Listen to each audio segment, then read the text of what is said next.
It was a regular Thursday evening. I sat on the couch, half reading an article on my phone, only half engaged with the words. Linda entered the room, her heels clicking softly on the hardwood floor. She didn't sit down, didn't even bother to glance at me before she dropped the bomb. "I'm going on a date with Jason this weekend." I froze for a split second, my finger hovering over the screen. Did I hear that right? Jason, as in her colleague. My stomach tightened, but I didn't let her see it. Instead, I put on my best mask of indifference, leaned back, and raised an eyebrow. "Oh, really? And should I book you guys a reservation or something?" The sarcasm oozed out, covering up the gut punch that her casual tone had delivered. Linda blinked, clearly not expecting that response. For a moment, she didn't know what to say, her confidence wavering just a bit. I thought we could talk about it," she stammered, suddenly unsure. "I mean, it's not a big deal, just a drink." I nodded slowly, still playing it cool. "Sure, just a drink with a man who's been trying to get into your pants since the office Christmas party. What could go wrong?" The shock on her face told me I had hit a nerve. Good. Let her squirm. Let her feel the discomfort she had just thrown at me like it was nothing. Linda stood there, blinking, trying to piece together a response. I could see the gears turning in her head as she grappled with my reaction. She wasn't used to this me playing along, not snapping or storming off. She expected an argument, a confrontation, maybe even jealousy. Instead, I gave her indifference wrapped in biting sarcasm. "Well, Jason and I have been working on a big project. We've been spending a lot of time together, and I thought," she started, but I cut her off. "Oh, I get it. You've been bonding late nights, coffee runs, and now it's time for a candlelit drink to seal the deal," I said, my voice light, almost teasing. "Makes perfect sense. After all, why wouldn't you want to date a guy who constantly checks you out in the break room?" Her face turned red, a mix of embarrassment and frustration. "It's not like that, Oliver. You're blowing this way out of proportion," she said, but her voice wavered. "It's just one night." I leaned forward, resting my elbows on my knees, and fixed her with a stare that made her squirm. "One night is all it takes, Linda. Just one night to cross a line you can't uncross. So, before you head off on your little adventure, maybe you should think about what you're really after here." The room fell into an uncomfortable silence. She avoided my eyes, looking at anything but me, the TV, the bookshelves, the window. I stayed quiet, letting the weight of the moment hang between us. Let her feel the pressure, let her realize what she was risking. "Why are you acting like this?" she finally asked, her voice softer now. "You're making me feel like I've done something terrible, but I haven't. I haven't cheated, Oliver. I'm just—" "You're just what?" "Curious." Bored, I shot back, not bothering to hide the edge in my tone now. "What, Linda? You want to feel that thrill again? The one you got before we were married, before life got comfortable?" She opened her mouth to respond, but then closed it, unsure of what to say. That's when I saw the flicker of doubt in her eyes. She didn't know how to defend her actions, because deep down, she knew what she was doing was wrong. She just hadn't expected me to call her out on it so bluntly. I stood up, walked past her, and headed to the kitchen. I needed a drink, something stronger than water to keep my hands from shaking. I poured a whiskey neat and leaned against the counter, waiting for her to follow. She didn't. Instead, she stood frozen in the living room, probably running through all the excuses and justifications her friend Darcy had fed her. Darcy. I should have known. That woman had been a thorn in our marriage for years, always whispering about freedom, and finding yourself like she wasn't 3 divorces deep with nothing to show for it but alimony and regrets. "Did Darcy put you up to this?" I asked, my voice cutting through the quiet. Linda finally moved, turning to face me, arms crossed defensively. "She didn't put me up to anything. I'm a grown woman, Oliver. I can make my own choices." I took a slow sip of my whiskey, the burn doing nothing to soothe the frustration boiling inside me. "Sure, you can make your own choices," I said, nodding. "But here's the thing, you're not just making a choice for yourself. This affects us, Linda. Our marriage. Do you really think you can go on a date with another man and come back like nothing's changed?" She looked down, her fingers fidgeting with the hem of her shirt. She didn't have an answer for that. Good. Now, it was time to up the stakes. "All right," I said, setting my glass down and crossing the room until I was standing right in front of her. "Here's the deal. You go on this date with Jason, have your drink, enjoy the attention. But when you come home, things won't be the same between us. Not ever again. So, you need to decide right now what's more important, a meaningless night with him or everything we've built together. Her eyes shot up to meet mine, wide with uncertainty. I could see the conflict tearing at her, the reality of what she was about to lose finally sinking in. Linda's face paled. For the first time, I saw fear flicker in her eyes. I didn't budge, holding her gaze, letting her realize the gravity of her choices. This wasn't a game. She could feel that now. My words had cut through whatever romanticized nonsense she'd built up about this so-called date. She stammered, biting her lip. It's not like I was planning on sleeping with him, Oliver. It's just a drink. I needed to feel. She stopped herself, swallowing hard, then looked at me, pleading. I just needed to feel something different. Something different, I repeated, my voice quieter but laced with disbelief. You need something different, Linda. You want excitement, right? A spark. I stepped closer, lowering my voice even more. So your solution is another man? A man who, by the way, has probably been waiting for a chance to slide into our life the moment he sensed a crack. And you think that's the answer? Tears brimmed in her eyes, but I wasn't moved. Not this time.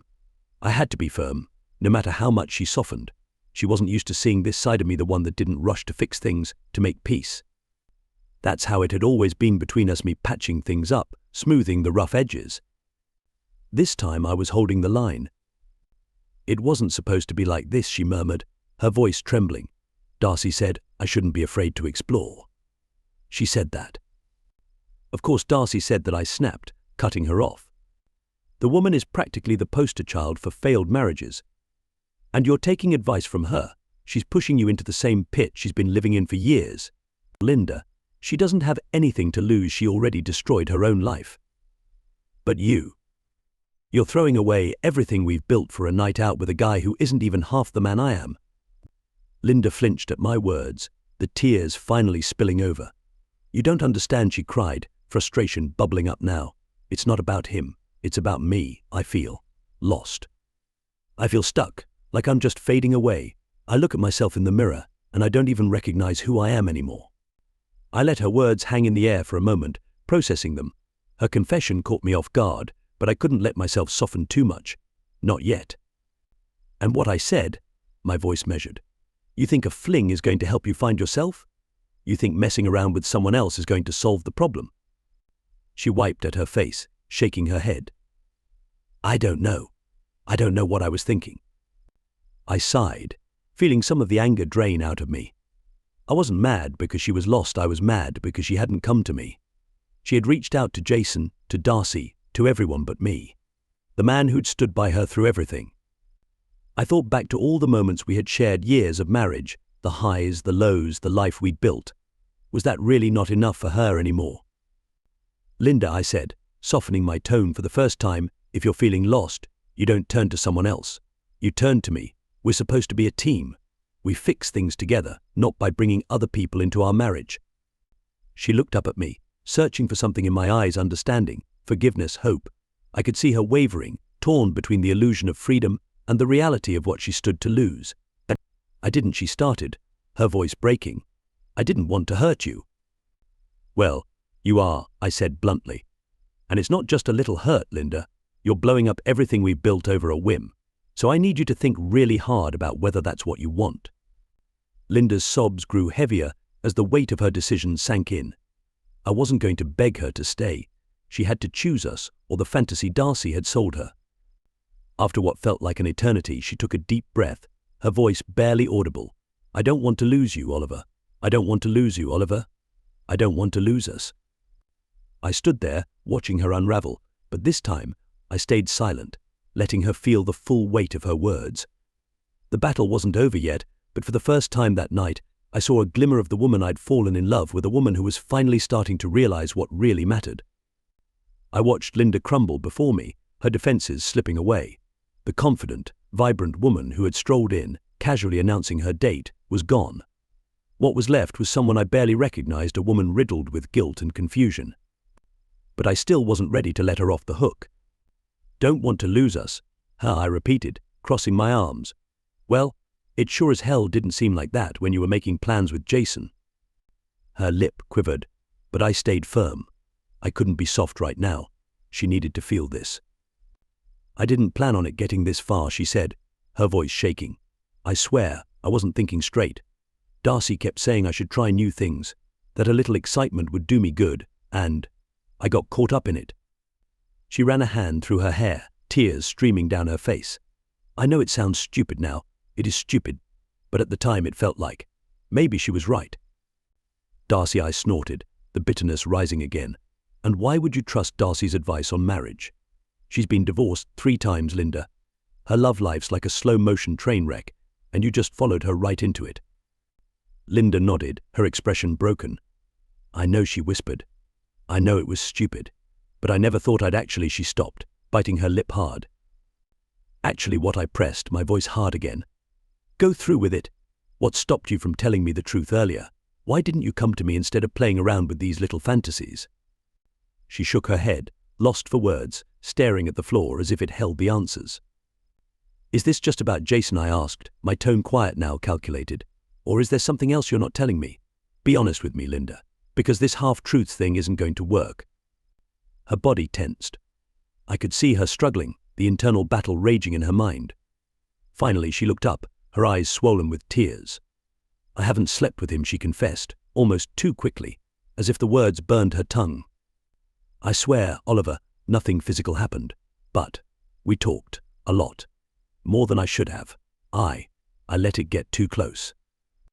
I stared at her, unmoving, but inside my stomach churned.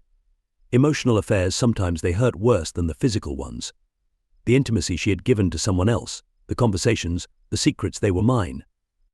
They should have been shared between us, not whispered in the ear of some guy at work who had probably been waiting to pounce the second she showed any vulnerability. So, you've been emotionally cheating, I said coldly, the words slicing through the room. You've been sharing things with him that you should have been sharing with me. She winced but nodded. Yes, I didn't realize it at first, but he made me feel alive again, Oliver, like someone cared about me in a way I hadn't felt in a long time, and I let it get out of hand. Alive again. That's what it was really about. It wasn't about Jason, not entirely. She had been searching for something that had gone missing between us. I felt a pang of regret, realizing that maybe I had taken our marriage for granted too, letting the routines and monotony dull the edges of what we used to have. But I wasn't about to let her turn this around into some kind of excuse. And what about me, Linda? I asked, my voice steady. Do I make you feel alive, or am I just another piece of furniture in your life? Because that's what this feels like to me. You've been looking for a spark in all the wrong places, while I've been standing right here, wondering why you've been pulling away. I don't know how to fix it, she whispered, voice cracking under the weight of her confession. I thought I was losing myself, and instead, I was losing you. I let her words hang in the air, feeling the weight of them. For a long time, neither of us said anything. We just stood there, 2 people at a crossroads, unsure of what the next step would be. Finally, I spoke, my voice low but firm. If we're going to fix this, Linda, it's going to be on my terms. No more Darcy, no more games, and definitely no more Jason. She nodded quickly, tears still spilling down her face. I'll do anything, Oliver. I don't want to lose you. I didn't reply right away. I needed time. We both did. But at least now, the lies were out in the open. The real work could begin. The silence between us was thick, weighted with everything that had been said and everything that still lingered, unspoken. Linda stood before me, stripped of the mask she had been wearing for months, maybe even years. I had her truth now, or at least as much of it as she was capable of admitting. But was it enough? She broke the silence first, her voice small and tentative. What do we do now? I exhaled slowly, turning the whiskey glass in my hand. It was a question I hadn't wanted to face. I'd always been the fixer, the one who kept things together. I had patched up holes in our marriage before, but this one felt different. It felt like a wound that might never fully heal. Still, here she was, offering a chance, an opening. Maybe it wasn't enough for everything to go back to the way it was, but it was something. I don't know, I said, setting the glass down. But if we're going to move forward, we're doing it on new ground. I'm not going to be the guy who sits by and watches while his wife figures out if she wants him or some other man. I paused, making sure my words landed. That means no more games, Linda. No more secrets. She nodded, wiping at her cheeks. I promise, Oliver. I'll cut ties with Jason, and Darcy too, if that's what you want. It's not about what I want, I said, my tone firm but not unkind. It's about what we need. If you're serious about this, you're going to have to cut out everything that's toxic, every person, every habit that led you down this path. Otherwise, we'll be right back here, maybe not tomorrow, but someday. And I'm not going through this again. Her eyes were wide, her breath shaky, but she nodded again, this time with more conviction. I understand. For the first time that night, I let my guard down just a little. I saw the woman I'd fallen in love with, the one who used to make me laugh with her wild stories, who used to look at me like I was the only man in the world.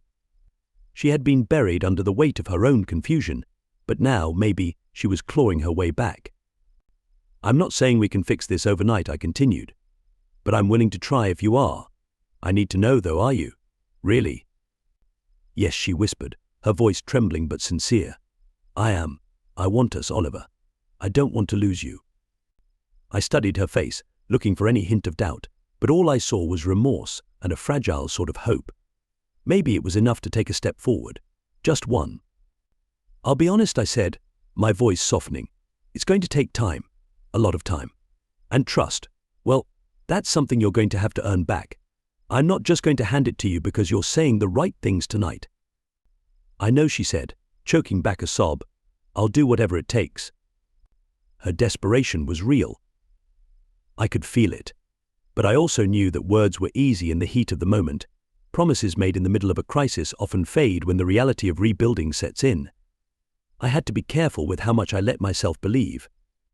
It was too early to know if this was real or just another phase, another desperate attempt to salvage something she wasn't sure she wanted to keep. I'm not moving out, I said, my voice steady. But things are going to be different for a while. We need space emotionally, if not physically. We're not going to pretend like this didn't happen. You're going to have to face what you've done, and I'm going to need time to figure out if I can really forgive you. Linda swallowed hard, her face contorting with pain. I understand, she whispered. I'll give you all the time you need.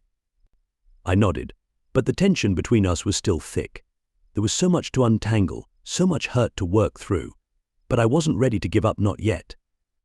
I stepped closer to her, close enough to touch, but not quite crossing that line. We're going to set some boundaries, I said.